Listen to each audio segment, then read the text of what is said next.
आइए सुनते हैं प्रेमचंद जी की लिखी कहानी नरक का मार्ग। भक्तमाल पढ़ते हुए न जाने नींद कब आ गई पता ही नहीं चला। भागवत प्रेम में ही कई महात्मा हर दम मग्न रहते थे। इस तरह की लग्न और भक्ति बड़े ही तप से प्राप्त होती है। क्या मुझसे वैसा तप नहीं हो पाएगा? जीवन में भक्ति से बड़ा क्या कोई सुख है? आभूषणों और धन दौलत से जो प्रेम हो वो क्या प्रेम। इनका तो नाम सुनते ही मुझे बुखार सा हो जाता है। सुशीला ने इन आभूषणों और फूलों से मुझे कितना सजाया था। उसे मैंने मना भी किया था ये सब करने से, लेकिन वो मानी ही नहीं। इस श्रृंगार के दौरान जितना हम लोग हंसे थे, बाद में मुझे उतना ही रोना पड़ा। आखिर किसी का पति ऐसा होता है जो अपनी पत्नी को सजा हुआ देखकर नाराज हो जाए? मेरे पति ने तो मुझे सजा धजा देखकर गुस्सा किया और कहा कि तुम मेरा परलोक बिगाड़ दोगी। क्या किसी के पति ऐसे होते हैं जो अपनी पत्नी की खूबसूरती और श्रृंगार देखकर गुस्सा करने लगे? उनकी बातें सुनकर मन में तो होता है कि जहर ही खा लूं, लेकिन फिर मैंने नीचे जाकर भक्तमाल का पाठ पढ़ना शुरू किया। फिर मन ही मन ठान लिया कि अपने इस श्रृंगार को सिर्फ बांके बिहारी को ही दिखाऊंगी और उनकी ही दिन रात सेवा करूंगी। कम से कम वो तो मेरे श्रृंगार से पति की तरह नहीं चलेंगे। भगवान, मैंने हमेशा से ही अपने पति को अपना इष्ट मानना चाहा। सोचा कि उन्हें किसी तरह का दुख न दूं और हरदम उनकी ही सेवा करूं। अब क्या करूं? सारा दोष मेरे नसीब का ही है। वो तो निर्दोष हैं। मेरे भाग्य में जैसा लिखा है मैं वो सब भोग रही हूँ। इतना सब पता होने के बाद भी जब भी उन्हें देखती हूँ तो मन में दुख होता है। जब वो कुछ दिनों के लिए बाहर चले जाते हैं तो मन का बोझ कुछ कम हो जाता है।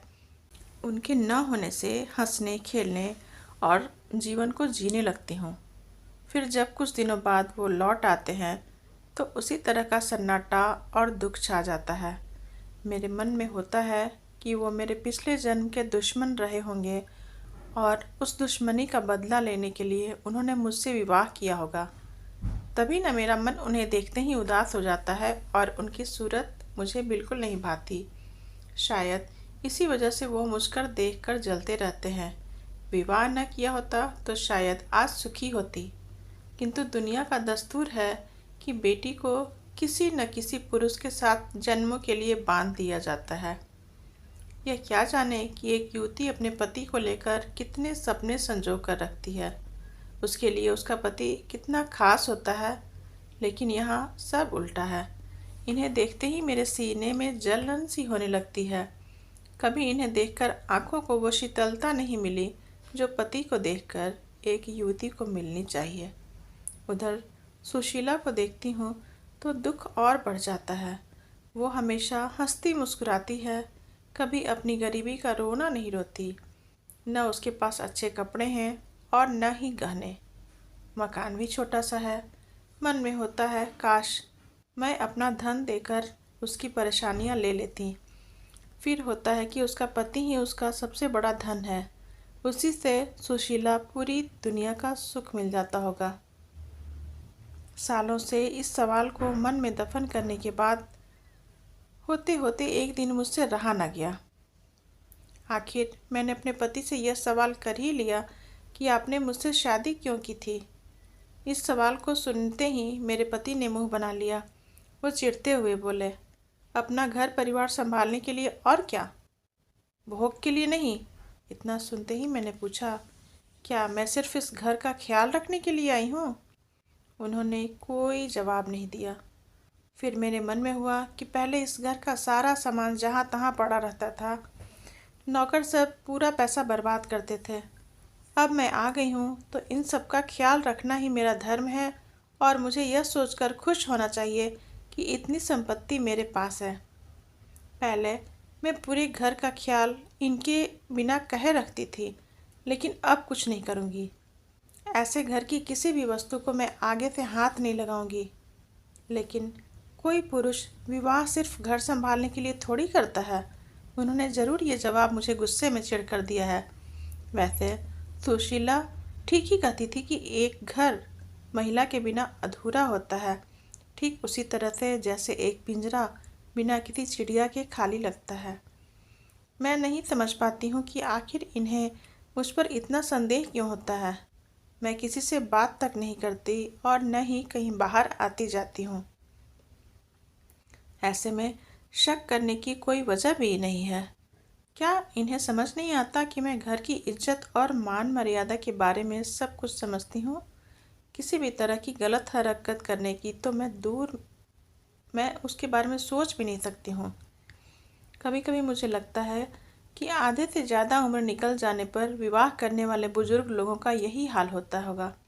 बेवजह ही अपनी पत्नी पर शक करते होंगे। सुशीला के बहुत बार कहने पर आज मैं उसके साथ ठाकुर जी की झांकी के दर्शन करने के लिए जाने वाली थी।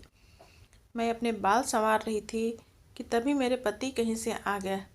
उन्होंने मुझे देखते ही पूछा, किधर जाने की तैयारी हो रही है? मैंने जवाब में कहा कि ठाकुर जी की झांकी आज निकल रही है, उसी को देखने के लिए सुशीला के साथ जाना है। इतना सुनते ही वो गुस्से में बोले कि तुम्हें कहीं जाने की ज़रूरत नहीं है। अपने पति की जिससे सेवा नहीं हो सकती, उसे भगवान के दर्शन से भी कोई लाभ नहीं मिलता। उन्होंने कहा कि मैं जानता हूँ महिलाओं को बहुत अच्छे से। उनकी यह बात सुनते ही मुझे बहुत बुरा लगा। गुस्से में मैंने कपड़े बदल लिए और चुपचाप बैठ गई। मन में हुआ कि उसी वक्त घर छोड़कर चली जाऊं, फिर देखती हूँ कि कैसे रोकते हैं, लेकिन पता नहीं क्या हुआ कि जा नहीं पाई। इनके मन में हमेशा ये होता है कि मुझे हरदम खुश रहना चाहिए, क्योंकि मैं इतने बड़े घर और दौलत की मालकिन हूँ। मुझे हर दम इनका गुणगान करना चाहिए, लेकिन ये समझते नहीं कि धन दौलत ही सब कुछ नहीं होता है। अब ये 3 दिन से बीमार हैं। उन्हें निमोनिया हो गया है और कितने दिनों से यह करहा रहे हैं, लेकिन मैं इन्हें एक बार भी देखने नहीं गई।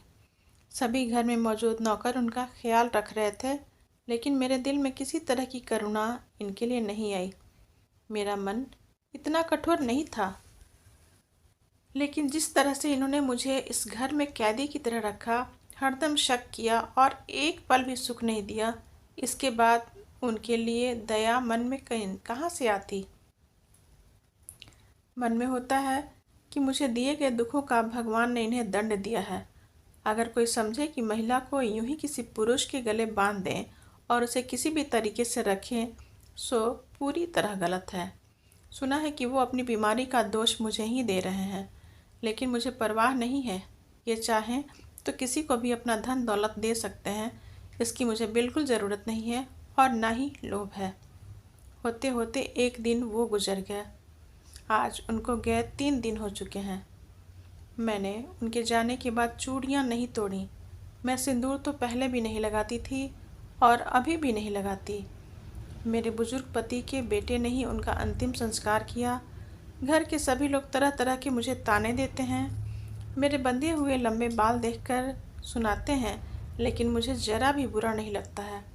ऊपर से मैं सभी को चिढ़ाने के लिए रंग बिरंगी साड़ियाँ भी पहन लेती हूँ। मेरे मन में होता है कि मैं इस कैद से रिहा हो गई हूँ। एक दिन मैं सुशीला के घर गई। उसके घर में किसी तरह की सुख सुविधा नहीं थी। चारपाई तक वहाँ पर नहीं थी, लेकिन वो इतनी खुश थी कि उसे देखते ही मन में ऊर्जा का संचार हो जाता है। इन लोगों को गरीब और नीच कैसे समझें, जो हरदम मुस्कुराते रहते हैं और प्रेम भरी बातें करते हैं। भले ही यह आनंद पल भर का था, लेकिन इससे जीवन सफल सा लगता है। फिर एक दिन मैंने सुशीला से पूछा कि अगर तुम्हारे पति किसी दिन परदेश नौकरी के लिए चले गए, तो क्या तुम उनकी याद में रो रो कर अपनी जान दे दोगी? सुशीला जवाब में बोली, नहीं, जान तो नहीं दूंगी, लेकिन उनकी याद में हरदम मन आनंदित होता रहेगा। भले ही वो सालों परदेश में रह लें, लेकिन उनकी याद हमेशा ही मुझे खुशी देती रहेगी। मैंने भी कहा कि सुशीला, मुझे भी ऐसी ही खुशी चाहिए, जिसके आनंद में हमेशा मैं झूमती और गाती रहूं। ऐसा आनंद जो कभी कम ही न हो। मन आजकल काफ़ी परेशान और चंचल था। होता था कि कहीं एकदम उड़ जाऊं। भक्ति के ग्रंथों को पढ़ने का भी मन न था और न ही बाहर कहीं सैर करने का। ऐसा लगता था कि मन को पता ही नहीं है कि उसे क्या चाहिए, लेकिन मेरे दिल में अपने पुराने दुख ही चल रहे थे। अब मुझे किसी की भी निंदा से फर्क नहीं पड़ता था। दिमाग में यह बात भी उठ रही थी कि मेरे माता पिता ने पैसों के लोभ में बूढ़े से विवाह करवा दिया और उसने भी सिर्फ अपनी जिद पूरी करने के लिए मेरी मांग में सिंदूर डाला, लेकिन जिंदगी भर शक ही करता रहा। एक दिन घर के सभी लोग सो रहे थे। कमरे में मेरा दम घुट रहा था, इसलिए मैं दौड़कर उस घर से बाहर की ओर भाग गई। तभी मुझे एक बुढ़िया दिखी। मेरे मन में हुआ कि कहीं वो कोई चुड़ैल न हो। तभी बुढ़िया ने कहा कि किसका रास्ता देख रही हो? मैंने जवाब में कहा, मरने की राह देख रही हूँ। बुढ़िया बोली, अभी तुम्हारे नसीब में मौत नहीं है, तुम्हें कई सारे सुख भोगने हैं। मैंने भी चिढ़ते हुए उस बुढ़िया से पूछा कि इतनी रात में तुम किस्मत की लकीरें पढ़ लेती हो? आँखों से थोड़ी पढ़ती हूँ, अक्ल से पढ़ लेती हूँ। ये काम करते हुए ही सारी उम्र बीती है। तुम्हारे अब अच्छे दिन आ रहे हैं। मैं अब बस यही चाहती हूँ कि जिसकी जो मनोकामना हो उसे वो मिल जाए। जवाब देते हुए बुढ़िया ने कहा। मैंने कहा कि मुझे कोई धन दौलत नहीं चाहिए और जो मैं चाहती हूँ वह तुम दे नहीं सकती हो। तब बुढ़िया ने कहा, मैं जानती हूँ तुम्हें जीवन में सिर्फ प्रेम चाहिए और मैं यह तुम्हें दिला सकती हूँ। मैं तुम्हें प्यार की नाव में बैठा सकती हूँ। उस अम्मा की बातें सुनकर मुझे लगा जैसे कि वो स्वर्ग से मेरी मदद करने के लिए आई हो। मैंने पूछा, अम्मा तुम्हारा घर कहाँ है? उसने कहा कि पास में ही है बेटा। मैं उस अम्मा के पीछे पीछे चलने लगी। बुढ़िया के पीछे चलते चलते मुझे पता लगा कि वो किसी स्वर्ग से आई मेरी मददगार नहीं, बल्कि एक डायन ही है। कहीं मैं अमृत की तलाश में थी और जहर मिल गया। मैं तो सुशीला जैसे सुख पाना चाहती रही थी, लेकिन कहाँ डायन की चपेट में आ गई। मेरी इस हालत के जिम्मेवार लोभी माता पिता और मुझे अपनी पत्नी बनाने की एक ख्वाब देख रहा वो वृद्ध है जिसने मुझे अपनी जिद के लिए पत्नी बनाया। मैं अपनी ये आत्मकथा कभी न लिखती, लेकिन मैं चाहती हूँ कि सभी माता पिता ये समझ लें कि पैसा जीवन में सबसे बड़ा नहीं होता है।